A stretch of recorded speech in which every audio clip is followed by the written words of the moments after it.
how does the owner of a small business implement that culture? Ask the staff what works for them and what doesn't. So during the pandemic, many entrepreneurially minded people saw it as an opportunity to buy businesses, and to buy businesses from owners who no longer wanted them because they were fearful for the future. And by buying businesses, you're getting people. You have the responsibility for all those staff, which of course creates challenges, doesn't it? What were some of the challenges that you saw from people buying businesses during the pandemic? So I think it was an incredibly difficult, challenging time anyway in the workplace for individuals, for managers, for owners, everybody. So that was the first challenge, was, well, where was all the staff? Where are they located? What are they doing? People working from home. And furloughed. Furloughed, absolutely. And where's the information? Mm-hmm. Believe it or not, businesses still have lots of paperwork and documentation, things saved on their own PCs and things like that. So we had that challenge, because obviously when we're buying businesses, we need to be doing the due diligence and working out what's in place, terms and conditions, policies, procedures, things like that. 20 years ago, everyone was saying it's going to be a paperless office. 20 years ago, and it's the exact... Well, it's not. It's nowhere close, is it? It's nowhere close. Nowhere close at all. And there's still that reluctance to move, from the paper to an IT system to manage data. So that's one challenge. It came to a point where I believe everybody thought that they could own a business as well, because they were seeing lots of businesses up for sale, closing down, going into administration, whatever it was. And, oh yeah, I can do that. And perhaps moving into it a little bit too quickly without the knowledge. Interesting. Well, not what knowledge of business, or just as a general. Right, I think. right. Okay.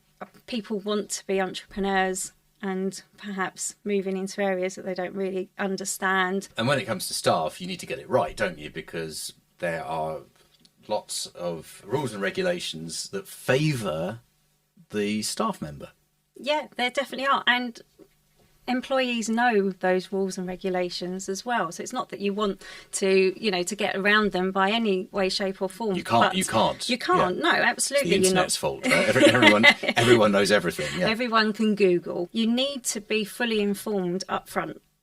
You need to be aware of what you're moving into, what information you must have, and what processes and conversations you're meant to be having. You need to have that planned up front. Because I guess... Well, I can speak from experience by saying that if you don't do it properly, it's expensive. What do you think are the key essentials that anyone who is listening, watching this, who's thinking of buying a business should know when it comes to the people aspects? It's definitely information and data. So funny enough, I had a call a couple of weeks ago with somebody. I'm buying a business, it's going through in the next couple of weeks, and someone said to me I should speak to someone from HR. I think he'd been buying it for the last 4 or 5 months, and it hadn't occurred to him that he needed some advice from the HR side of things. And I said, we've got to have all of the employee data, well, as much of the employee data we can, given data protection legislation, the terms, conditions, policies, procedures. So this is copies of their contracts, start date, age, salary, benefits, any increases that are on the horizon, disciplinaries and things that have happened previously. Now something which wouldn't have really have been a point to consider, but are they here on a work visa? Because obviously with the change with our relationships with Europe, that's all changed. And as an employer, if you've got people on a visa, you will have to be a sponsor. So you need that information. As much as you can get, notice periods, as much information as they're willing to give. You need that beforehand. I had one instance where we did the due diligence beforehand, and it worked out that one of the employees, who was on over £100,000 a year, was on 12 months' notice. And as a result of that, they didn't actually end up buying the business because it was too much of a risk. Well, it's a £100,000 plus NI cost, plus isn't it? Any other benefits. And sometimes people on very long notice periods, we were talking about this in a mastermind actually on Friday, people on long notice periods realise that they're better off not working and taking the money than they are working. They make themselves dispensable so that they can be paid the severance. Yeah, I mean, how lovely for 12 months. Yeah, it's expensive. And when you're buying a business, that kind of expense is not what you're factoring in. Something that I have done, and maybe you can tell me whether this is correct or whether there's a better way of doing it, is that quite often the owner would be salaried. There is a contract between the owner and the company by virtue of the fact that they're being paid a salary. And then quite often there's a partner on payroll as well, and maybe a couple of adult children on there. Yeah. So getting everyone to resign on completion and sign a compromise agreement that they basically forego all claims against the company for a nominal £1. Is that still a good approach, or is there a better approach, or how would you do it? I'd say that's still the standard approach, is to have that in your heads of terms that they do exit the business. Quite often some owners will stay on for some time for the embedding of the new owner, the building relationships with existing clients, but obviously that's usually done via a self-employed consultancy agreement. Yeah. From the perspective of the business buyer, if they get all of that data that you talked about, so all that information, and it's one huge spreadsheet, what do they then do with that information? They've got the info from the seller. What do they do next? Well, it's reviewing what that means for the business going forward. What are the cost implications? You know, if there are any restructures or anything that's going to happen, what does that mean for that? You obviously, as part of the TUPE process, if you're going to be making any changes at any point, we need to be consulting that beforehand and informing the employees that there will be these changes. There's all those considerations to be made before the actual transfer of the business happens. Yes. And you know, is that the structure that's needed going forward? Are you merging the company with what you've already got, or are they going to be a standalone business? And how is that going to work structurally as far as the people are concerned? Because I think generally we look at, when we're buying a business, we look at the financial structures, the business structures, and quite often forget about, or how do the people fit in that? If you want to find out how to buy a business successfully, get your free business buying toolkit. The link is in the video description below. So sometimes people ask me, is it possible to insist that a key member of staff stays post-purchase? And of course we can't insist on it, but I suppose we could make their notice period longer. And would that work? So that's a change in terms, so that would be consulted. Usually there would be some kind of reward for agreeing to that. I would suggest making it attractive for the person to stay. And really, if they don't want to stay, why don't they want to stay? And I think no matter how much money you give somebody, if they're mentally not interested, you could pay them for that time and not get the most out of them. So it's building a good relationship with that person early on as possible is recommended, so that they want to stay. Work-life balance and awareness of the well-being of the staff. What are your observations on that? Because you're closer to this than I am right now. It is certainly becoming something which companies are talking about more, large and small. I think the corporations have been talking about this and working with their staff on this for quite some time. Smaller businesses, I think, have wanted to, but perhaps it's a bit costly.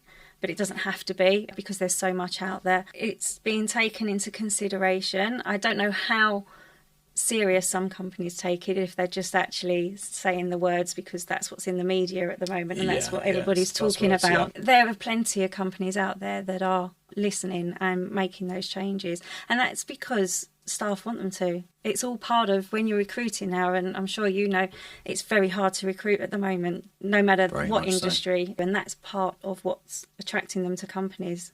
Is it's no longer the salary and the bonus and the gym membership. It's the salary and the mental well-being and the flexi time. Exactly. The flexible working. When can I work from home and when can I work in the office, and they're the things that people are looking at now. How does the owner of a small business and small sort of sub 5 million revenue implement something that creates that understanding culture? Something that would be quite different would be to ask the staff what works for them and what doesn't, okay. and actually listen to them. And you don't have to implement everything, but for them to feel like they're contributing to a new way of working for the company will be quite exciting and engaging. Yes. And it's not to say, oh, well, everybody's now going to be based from home 5 days a week. You know, that for a lot of companies that's just not viable. But it may be workable to do 1 or 2 days and everybody's in on a Wednesday, but actually, you know, your days are a bit more flexible around the rest of the week. That's just an example. There's so many other different things that companies can do to engage the I think that hybrid is going to be the way forward, isn't it? Yeah. And I think most people accept that being in a room with your work colleagues and being able to discuss things and sit around a table is very valuable as well, where being at home does allow you to sort of receive the deliveries. So it's getting that hybrid working where you have the same output, but it doesn't really matter where that person is working from. Yeah, and there's a lot of structure that goes behind that. It's not as simple just to implement a policy. Okay. So I can write a policy, you know, lots of different variations of it, but how's it actually going to work? You've got the technological side, obviously. They've got to have the correct equipment to be able to do that. There's if you have got Debbie who's performing amazingly, Jonathan isn't performing amazingly. How can I tell Debbie that they can work from home or be flexible and tell Jonathan that you can't? Because you think that the moment I get home, I'm going to be on my Xbox. I mean, obviously I'm not, because I'm not. Jonathan, come on. I'm not 18, but you know. Yeah, no, that's right. It's but you don't know, but you've got to have those measurables in place to say, well, actually, Debbie's performed like this and Jonathan hasn't. But surely there's technological ways of being able to check up on what's going on when someone's at home. I mean, you can see when they're active on their email. I mean, there's software, isn't there, you can put on someone's computer. But lots of people use Teams, lots of companies use Teams, and you can see when somebody's active on Teams and not, for example. So it's not necessarily an invasion of privacy. And so long as you've got, hey, here we go, with a policy, but if you've got a policy to say this is what we use and this is what we monitor it for, what we use it to monitor for, then you're fine. Again, you've got to have somewhere written down on how you're going to use it, what you're going to use it for, and that's going to be used as part of the performance monitoring. And what about this whole 4-day work week?